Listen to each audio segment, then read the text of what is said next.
So I'm here with Robin Wauters, one of the most important, influential, and oldest, not by age, but by how long you've been in the ecosystem, voices in the European startup ecosystem.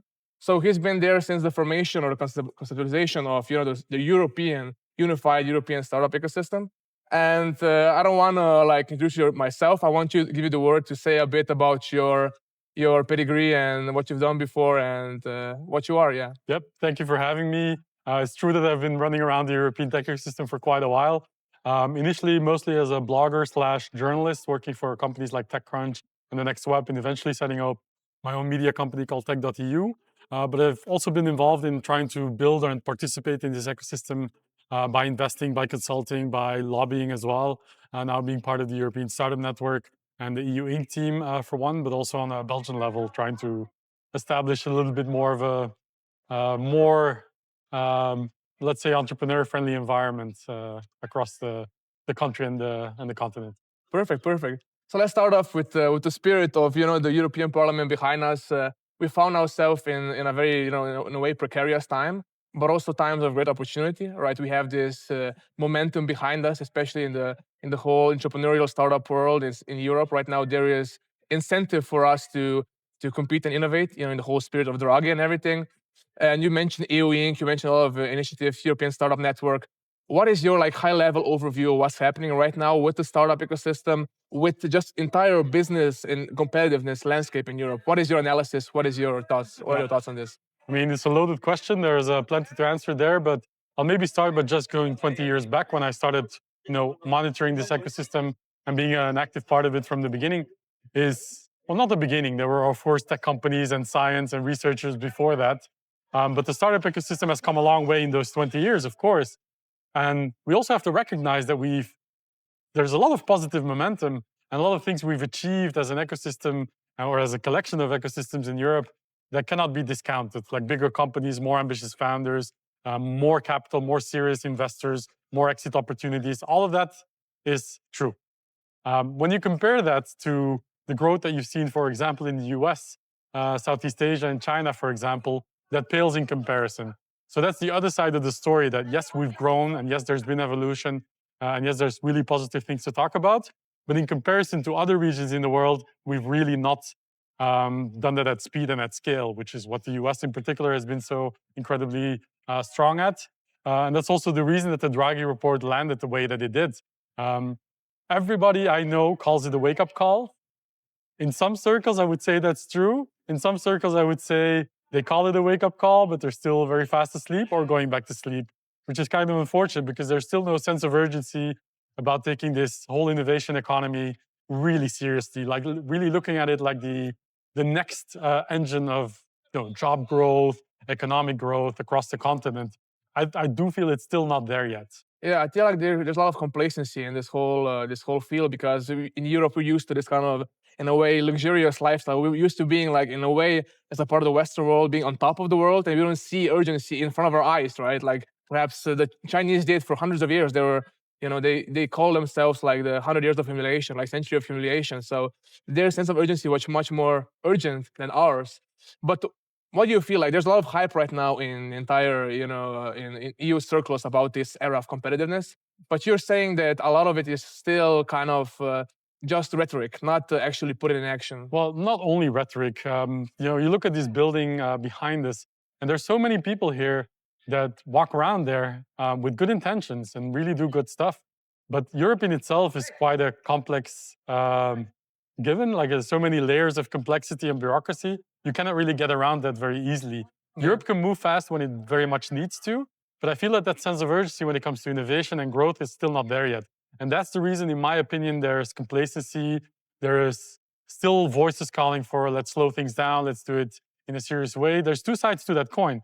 On the one hand, we live in a very stable environment, like in terms of justice and social and economy and democracy. We kind of live in a very, very good place in the world. I mean, it's very predictable, it's certain. There's a large degree of predictability around it and certainty, which is very nice in some ways. For innovation and growth and really creation of new companies and scale-ups and unicorns and everything that comes with it, that's not always the ideal situation or environment, right? So there's two sides to that coin. True. And I guess in that spirit, like there is some energy already accumulating because you're part of many initiatives, but one of the most resounding ones currently, one of the most, I guess, notable ones is EU Inc., right?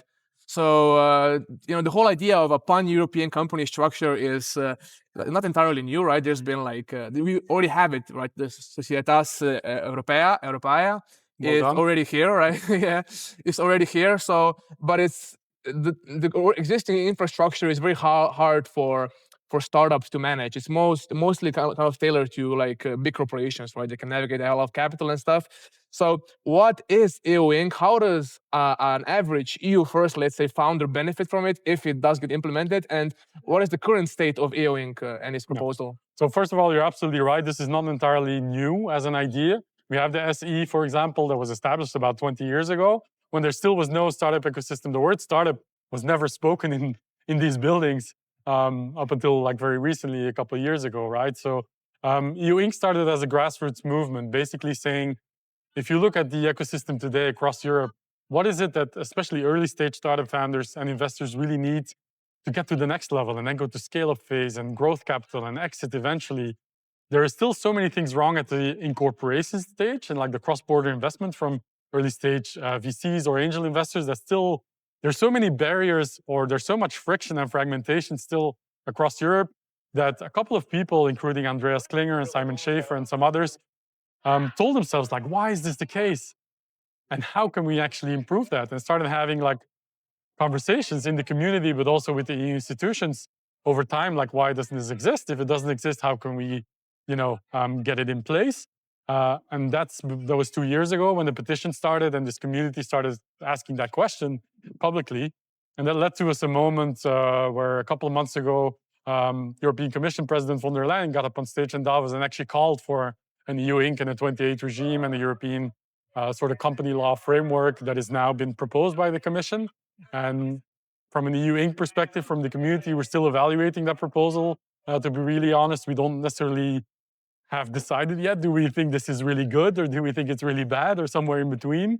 Probably somewhere in between, but we still need to go through the details and analyze it. But it's very good that we already have a conversation around this, that there's discussion, that there's an actual proposal on the table, that it's a regulation, that it forces also the member states and the council to think about this and to actually come to a conclusion on their own. Like, is this something that could benefit our country, our member state, our national interests, and how can we marry that to sort of the European vision and the European mission? Yeah, as you mentioned, the proposal it's one thing, but then in the political reality is another thing, right? And I think us founders, us in the, let's say, entrepreneurial sector, we kind of don't understand sometimes the political aspect of the whole situation. And Europe is politically fragmented, so it's hard to kind of push those things through. In this current political system, I'm not saying you're an expert on the political system per se, but in light of EU Inc. right proposal, how optimistic are you that an EU Inc. like proposal can get pushed through in its complete ideal form in the next decade, or what is your time frame, for example? Yeah. So first of all, the Commission's timeline is actually quite ambitious in terms of EU standards, I would say. They want to get this proposal over the line by the end of this year, by Christmas 26, and then kickstart the process of implementation and get the first EU inks off the ground 2028, which is for their standards rather rapidly, I would say. Yeah. For the community, of course, it cannot come soon enough. We at EU Inc. already get emails from companies like, hey, where do we register our EU Inc? Is this live yet? That's the way that founders, of course, think. You build a product, you release it to the world, and then you get started. That's unfortunately not how it works. You mentioned political reality. Am I optimistic that this is going to become the exact proposal that the community put forward through EU Inc? Probably not. There are certain realities that we may not have taken fully into account, like the establishment of a EU court for dispute resolution and how difficult it is within the European system to actually set that up. But there's certain things that we do not want to deviate from. You need to create a standard, predictability, certainty, and operability that people who invest, for example, in startups know what they're getting when they invest in EU Inc. Yeah. That was always the end goal was always to have like a standard, not dissimilar from Delaware in the US, where it's super predictable for investors. They know what they get, they know what to expect. and it's portable across the globe at this point. So we wanted to have something maybe even more modern and even better than that in Europe. Yeah, I And think sorry, did no, I not at interrupt? all. Has to I think the model was Delaware Inc., right? But Delaware Inc. is kind of based on a different political system. It's based on a federal U.S. model, whereas here in Europe we have a different model. So my assumption was always that the EU Inc. proposal is one thing is the proposal, then it has to hit the reality, and then it gets adjusted to kind of it can turn even for the better. It can be more adjusted to our political climate, our cultural climate. So it won't necessarily be a worse thing ultimately down the line, years down the line, once we figure out what is the best structure for us. But we must understand, in my opinion, that Delaware Inc. is an American model, right? Of It's a course, good yeah. way, it's a good thing to imitate, but it's ultimately not what Europe should perhaps aspire to No. on all. And that's also the reason why the proposal never said, let's create a European Delaware. It Yeah, said, what if we do a Delaware within the European system? What would that look like? That's yeah, EU Inc., right? But you're absolutely right. But I've never heard national governments in Europe or EU governments, for that matter, say we're against innovation or we're against growth. They never say that. And this is kind of a litmus test. Like, if you mean that, and the founders and the investors from the community are telling you, this is what we need, this is the yeah. friction that you need to remove, and you have that opportunity to actually fix that for those founders, then you can actually put your money where your mouth is. You can actually show with actions and not with words that you really want to support, the next generation of entrepreneurs and the people that back them. So it's also an incredible opportunity for Europe and member states to show that they're serious about this. True, very true, very true. I mean, I'm very hopeful for EU Inc. and I hope that this gets pushed and the whole spirit is already very important for us too. And there will be for sure many more grassroots movements. And I think we are also in a way are this initiative in line with this series of initiatives. But let's talk about a bit like about differentiation. So, now we talked about like what legal barriers Europe should alleviate or construct to promote entrepreneurship and growth and competitiveness. But in many ways, it is my observation that we tend to either emulate one or the other model. Right now, we have two models like this: the U.S. model or the Chinese model. And the U.S. model is, of course, is the primary source of imitation. But there's some people like looking at the Chinese model as well for imitation. But my understanding is that if we truly want to be competitive, we have to differentiate, like in every field, right? If we imitate US or Chinese model, we'll just be playing perpetual catch up with that model, right? And we are based on on very different sets of patterns, whatever cultural patterns, structural patterns than those countries.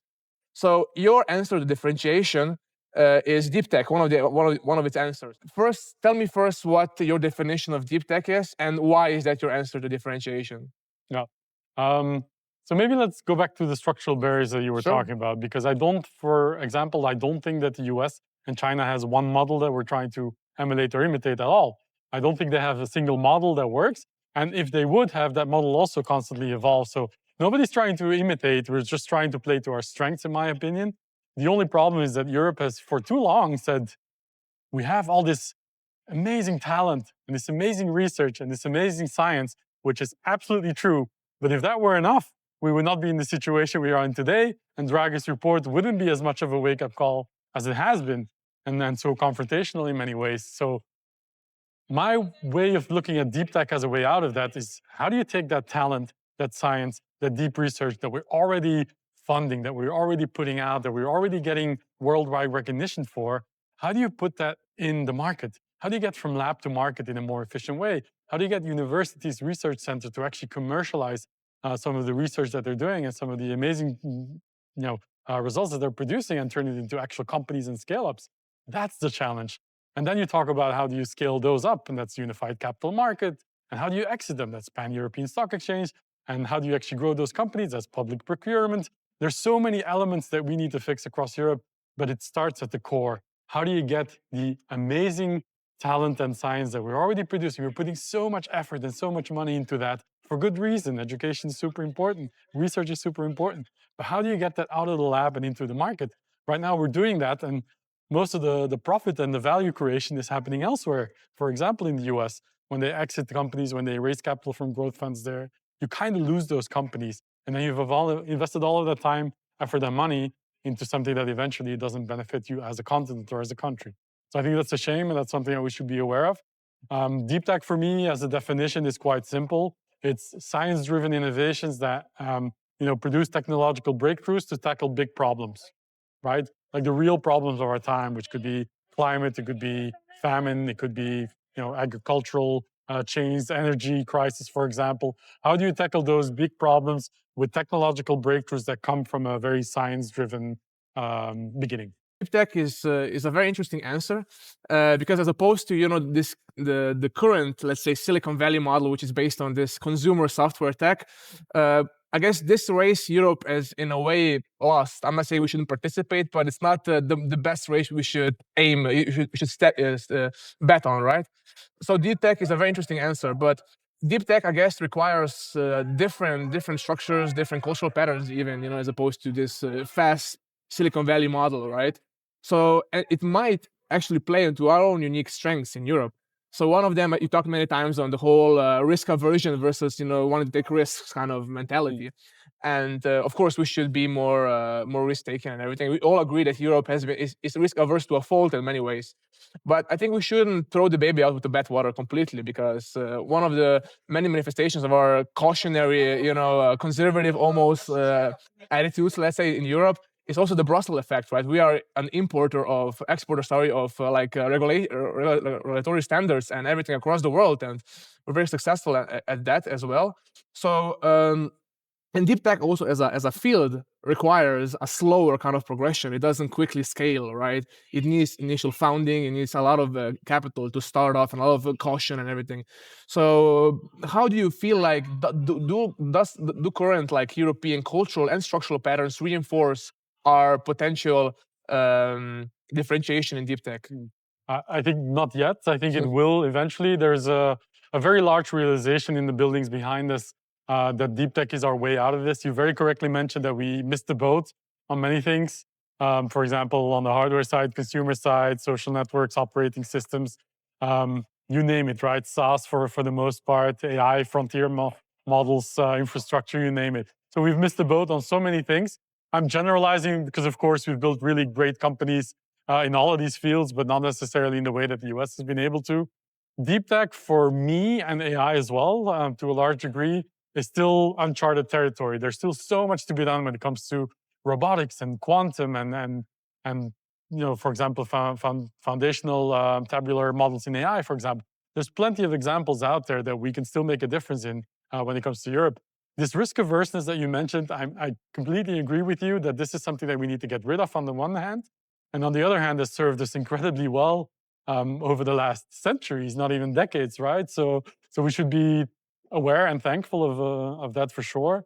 Now, how do you turn those two elements, like risk aversion, but also the realization that we need to think bigger, grow bigger, scale bigger, and marry those two? That's the debate of our time. It's also the debate around tech sovereignty. Like, how much independence do you want as a continent and as a country when it comes to your defense system, your critical infrastructure, your energy?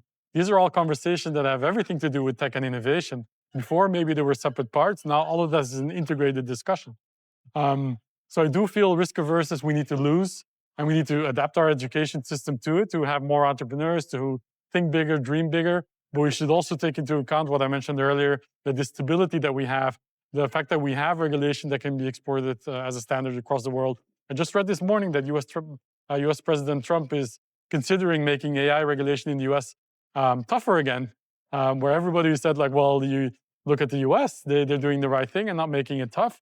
They're considering it now. So it's not necessarily a bad thing to have a reflex of, how do we safeguard privacy? How do you safeguard things like democracy and justice, and to think things through sometimes. So I do feel there's like both sides to the coin, and you're absolutely right. Thinking binary in this and black and white doesn't serve anyone. There's a political reality. There is a reality of the fragmentation in Europe that's a strength as much as it is a weakness. And we need to find a way to work across the barriers that we have. There's no way Exactly. around it. I think it's a very good observation, because deep tech requires trust, right? It requires a strong regulatory model to be behind it, right? That's why I guess US is trying to emulate Europe in many ways, because our brand still counts because our regulation is so strong. So like I said, I don't think it's wise necessarily to throw the baby out with the bathwater, especially with deep tech, which is a very, very hard engineering, scientific kind of Mhm. contingent field, right? And the other thing, I guess, that we do differentiate ourselves from mainly the US is our unique diversity in many ways, cultural diversity, right? For many founders, it's kind of an issue, right? Because you want to scale across the continent, EU first, you have to translate to different languages, adjust to different cultures. But when we think about like just the creative potential that this diversity can unleash, I think that's also a topic we can Yeah, touch more where with. Europeans are very adaptable, right? And Yeah, when we talk about expansion internationally, I mean, from Europe, not necessarily within Europe, everybody always automatically thinks either Southeast Asia or the US, even though there's plenty of uncharted territory in Africa, in the Middle East region.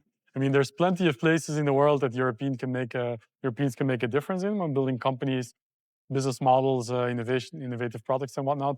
Um, so I think there's a strength there. There's absolutely also a barrier there because, sure. of course, crossing borders, it's more than just crossing a physical border. It's cultural, as you mentioned, linguistically, socioeconomic differences, etc. But if you go through that in Europe and you succeed, even then, that makes you so much tougher and stronger compared to the rest of the world that doesn't necessarily have to face those problems. So there is, again, two sides to the same coin. Um, and EU Inc. is a prime example of that because if you think about it, people in Europe don't necessarily speak the same language, but founders speak the same language. Not linguistically speaking, but they face the same problems. Like True. early stage companies face the same problems, like raising investment, having standardized documents for incorporation, notaries having to go through that process and administration. These problems are as big in Slovenia as they are in Portugal or in Sweden, right? So that's a common ground that you can find and rally some community behind, and that's exactly what I think we did with the EU Inc. And there's no reason that we can't do that on other levels as well. Let's talk taxation, employment law, insolvency. All of these things we need to harmonize at some point in Europe if we really want to be a world power in terms of innovation and tech. So we need to have those conversations as well in the next 5, 10, 20 years. True, true, very true. I think one also aspect, a lot of European founders, they're trying to think and see what is the niche to kind of expand into, right? And we're talking about playing the European strengths and what differentiate us. It's also not just tech, right? I mean, tech is just one umbrella term for many different fields, but we have other fields that also differentiate us. Advanced manufacturing being one of them, right? Then, of course, it's the brands that kind of are contingent upon luxury, like we have Louis Vuittons of the world and Ferraris and everything. And we have this very niche, mid-sized industry companies that are very critical, in even global supply chains and everything. So, how would you also, what would you say about, apart from tech, what Europe can do to differentiate Yeah, itself? I think you correctly mentioned we have a very deep and broad industrial base that we're not playing to our maximum benefit yet.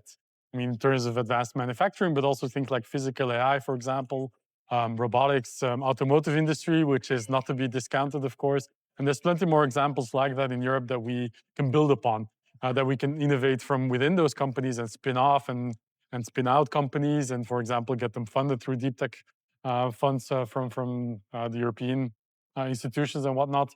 But there's also another way to do that, which is getting those industrial companies, those large conglomerates that are spread across Europe, to actually work together more, to actually procure more from startups, to work with startups, not necessarily invest in them, but also buy from them, become their customers, their partners, and eventually maybe even their biggest supporters, and not necessarily look at everything in terms of competition and cost cutting, but think bigger, right? That's what we talked about earlier. These old legacy companies and industries also need to dream and think bigger, in my opinion. They have so much capacity to do that. There's no real reason to stop anyone from innovating against themselves if you do it in a smart way. Otherwise, they're just going to cannibalize themselves over time and nobody wins, right? And especially not Europe. You also have to realize that within deep tech, there's not like a European deep tech against the US deep tech. Everything is very much connected. Just look at the way that science is being done. For example, biotech, there is a lot of collaboration going on between different countries and different regions across the world.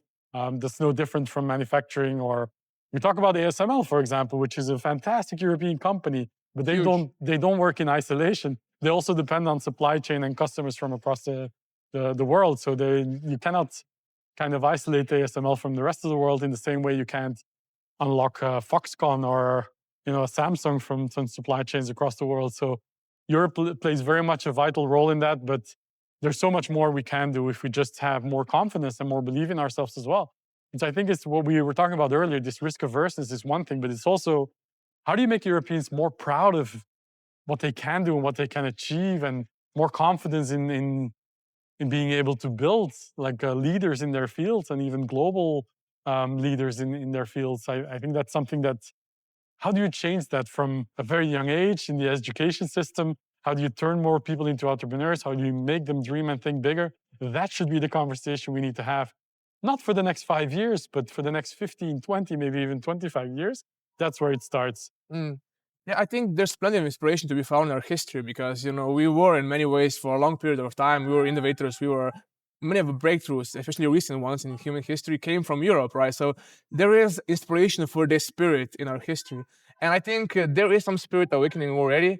I think Gen Z, especially my generation, in a way, is thinking European first, right? We were born into this environment where Europe is a reality for us. We were born in this Erasmus generation. We talked many times in Grow Europe, and EU Inc., for example, in many ways is a part of this wave as well, and Grow Europe as well.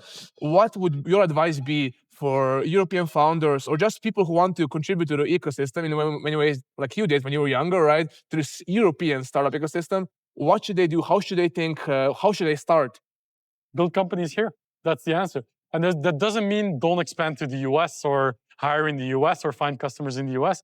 But there's so much talent here. There's so much infrastructure and systems and programs that you can take advantage of and benefit from, that you should not discount the ability to build something big out of Europe. I mean, plenty of people have shown the way already, plenty more that could be done. But I think this whole wave of European dynamism and optimism and choosing Europe, and also coming back to Europe from people who've left a long time ago and are coming back to countries across Europe. It's not necessarily one region, right? So that's very rewarding to see, because 20 years ago, you could kind of see that brain drain sort of very slowly, and then you could see some big companies and big funding rounds, but never to the degree or the scale or the speed that you would see elsewhere. Now I'm starting to be a lot more optimistic than I maybe was 5 years ago about Europe. You very correctly pointed out EU Inc. is surfing that wave. I don't think EU Inc. 5, 6 years ago would have worked at all. There was not the sentiment of, we don't have any allies in the US as much as we believed before. We need to be independent when it comes to energy and tech and AI and infrastructure. So this realization has come very recently, I think. It plays into this whole, let's choose Europe, let's build in Europe, let's call ourselves proudly Europeans when we build and when we scale. And that's something that I think is only going to grow. Like, it's a snowball effect. And the more examples and role models you have, the more followers you will have. Exactly. And sooner or later, there's going to be like shared narratives that's going to be established in the European startup system and in the culture, wider in the culture, right? And US and China, if you use those two examples, have established their own story, right? And Europe is still, and I think through this wave, is trying to establish its foothold, what it is, what it wants to be, and how do we win, or how do we at least compete, right? What do we do to really make our European dream a reality? And part of this, having conversation like this, and actually people watching it and maybe getting inspired, or maybe getting some, type of confidence, maybe a little bit more about like building big and dreaming big, because that's the end goal, right? Like, how do you dream bigger so you can build bigger? Exactly. And I think with those words, we can probably wrap it up. I thank you a lot for this conversation, and let's dream big and let's go Europe first. Right? Thank you for coming over to Brussels. Always welcome. Thank you very much.